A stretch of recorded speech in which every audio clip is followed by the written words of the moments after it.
Hello, everyone. Welcome back to my channel. Today, I'm actually going to be talking about movies from both February and March of 2025. The reason for this is I just got really busy during February. February, I guess, is also technically a bit of a shorter month. So I watched not as many movies. And then I was like, okay, do I still make a video? But then I realized I was going to be kind of busy throughout March as well. So I just decided to combine the movies that I watched in each of these months to get, a full video out. So anyways, without further ado, here's the movies I watched. All right, we're really just going to get right into it because I started off by watching The Human Condition Parts 1, 2, and 3. This is quite the hefty film, you could say. Lots of people do consider this to all be one big film because it kind of is. It's all based on one book anyway, so it is one continuous story, but it is also very clear where the divides. These are very much clearly three different events and stories and such. I especially noticed that just with how we switch characters, which that was something small that I actually didn't like. So that was like my one main nitpick is that it's hard to shift because these new stories bring in new characters and things like that. But other than that, this was a fantastic watch. There's a lot that is covered. I don't even know like where to begin to talk about these, but they are three movies. Each is like 3 hours long. So they do a lot with this. That is all about a guy who is living in World War II Japan and pretty much just everything that goes on with that, all the different struggles. It's pretty interesting because there are like critiques of Japan, of what Japan did during World War II. And these movies did not come like too far after World War II. So it's interesting just to see how quickly this kind of thing was brought up. But yeah, it's a brutal watch. It is exhausting because, I mean, it's a war movie. It's an anti-war movie. And that makes it really heavy. It can be a hard watch, but I don't think it's too bad. I think it's generally like well-paced, interesting, and there's constantly stuff going on that I think it's easy to be invested into it. I really enjoyed the main character. He was just really, really solid. He felt just the right balance for a self-insert, where I do feel like self-insert characters kind of end up being bland. And maybe the intention wasn't even to have him be a self-insert, but that's what it felt like. Where it's a more simple character with a more simple personality, but just watching him change and grow throughout this, whole saga is really, really intriguing. And just the way his morals develop, the way he thinks, it's really cool. I don't even know what else to say. There's great camera work all throughout these movies. That's another thing that I very clearly notice. So yeah, this is a great watch. It is hard, it is long, but if you can find the time, please give The Human Condition a watch. I watched Us, which I was really interested in watching. I've been wanting to watch Jordan Peele's stuff for like a long time now, and I just haven't really got around to it. So, finally giving this a watch, and it's interesting.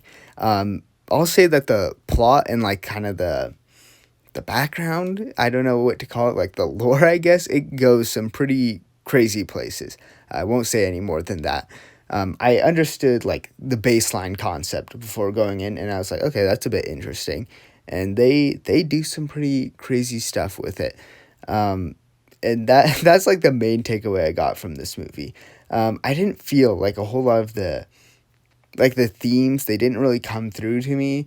I kind of like saw what people's thoughts and interpretations were later on, and I'm like, okay, that definitely like works, but like I didn't feel it when watching it. But it's still like a really fun watch, honestly. Like this movie is not super scary, but I also don't think that's necessarily what it was going for.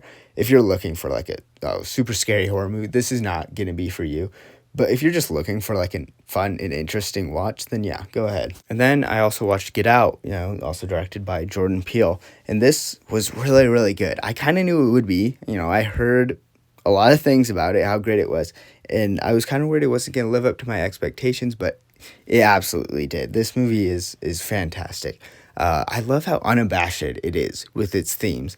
Because, I mean, obviously, saying racism is bad is not necessarily like bold or anything, but the way they do it and the way they just don't hold their punches, it just lays it all on the table. Like, I don't know how to describe it, but I don't know. I just found it really cool. It's really well directed. I thought like the camera work and everything. I don't think there was anything like crazy, but it was really solid. It was really good. Just interesting concepts being used. It's just a really good watch. I think also like Us, it's not like super scary, but like that's not necessarily what it's going for.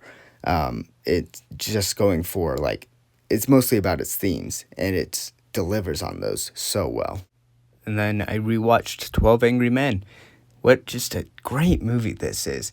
It's one of like the easiest film nerd movies to like. It's really hard to say exactly. It's just that this movie is very approachable. It's really easy to just get into it and start to want to like analyze stuff and just really think about it. But at the same time, like you could spend so much time like breaking apart this movie. Like every single character, you could just like go on and on about, and it's an incredible film. And just the characters I think is really one of the biggest strong points, just how much they are fleshed out, how much each one of them has depth, how much you can just think about how like why do they think the way they do, sort of what led them to this. It's really just a great film. I You don't need to hear me say that it's universally praised, and it deserves every single bit of it. I watched Good Morning, and I don't think I have ever been so enthralled and intrigued by a single line of description for a movie. I saw this on just Max. I just stumbled on it, and the description was just like two boys stop talking so that their parents will buy them a TV. And I was like, there's some about that I have to see. And yeah, it was great. It's a really just chill, kind of wholesome film. It's a really like I don't know, like it's just a relaxing watch. Nothing like crazy or anything. It's just a very simple drama, if you can even call it that. It's a bit more slice of life, I guess. And I just had a good time. Like the humor it's cute and it's fun, and it's just a movie that'll put a smile on your face anytime. And there is actually like bits of depth here and there where you can actually take some time to actually think about just what does it mean. It has a lot of like little things to say about communication and sort of the niceties we say and do, and sort of what all that means. Go watch it for yourself if you want to see all that. Next up, I rewatched RRR. This movie, oh my gosh, I just can't help but love RRR. It is so fun, so interesting in like so many ways. I was able to convince like a couple of friends to watch this with me, and they're not like big movie guys. They've never even seen like a foreign film, but they also just loved it. Like at first, I showed them a clip, and I was like, okay, here it is, and they were like, oh, like that might be funny, and they were kind of thinking like, oh, it's really dumb. We'll watch it ironically, but then by the end, they were like in love with it, and we all kind of agreed like there's just something about it where it just has so much personality, where it just it's overflowing to the point where you can't help but love it. And it's so hard to describe. It's just so over the top. It's so sincere. It doesn't like pull any punches in anything it does. It's great. I really wish more American made movies were more like this. I feel like in America we are a lot more prone to be kind of joking and kind of like not take things too seriously, because we're like the concepts of movies are often bizarre, so we kind of feel the need to be like, okay, well, we can't take this too seriously because it's a bit silly, so our characters have to be a bit self-aware. And I really wish our movies were just more sincere and we just really committed to it. I think it gives a lot more personality to the films. But yeah, it's phenomenal. I watched Pan's Labyrinth, which I've been wanting to watch for quite some time now. I've been interested in Guillermo del Toro's work for a little bit. I did watch his version of Pinocchio, which was quite good. This is obviously something very, very different. It was interesting. I thought it was overall like really well designed and everything. I mean, obviously, like the fantasy stuff in terms of sets and costumes is all really, really good. I was expecting a bit more horror out of this. I always see this labeled as a horror movie, and I'm a bit careful to really say that that's really a big part of it, because I don't think it is. There's a lot more just drama aspects to it. It was good, and I can't figure out exactly how I feel about it. And throughout the whole movie, this was how it was.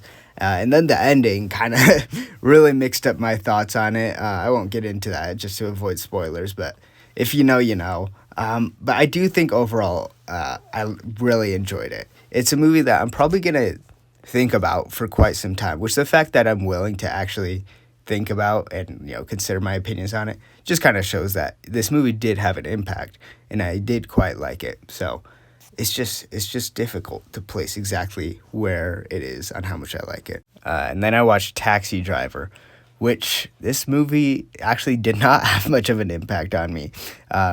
Sad to say, it's incredibly famous. Obviously, Martin Scorsese. This is actually my first Scorsese film.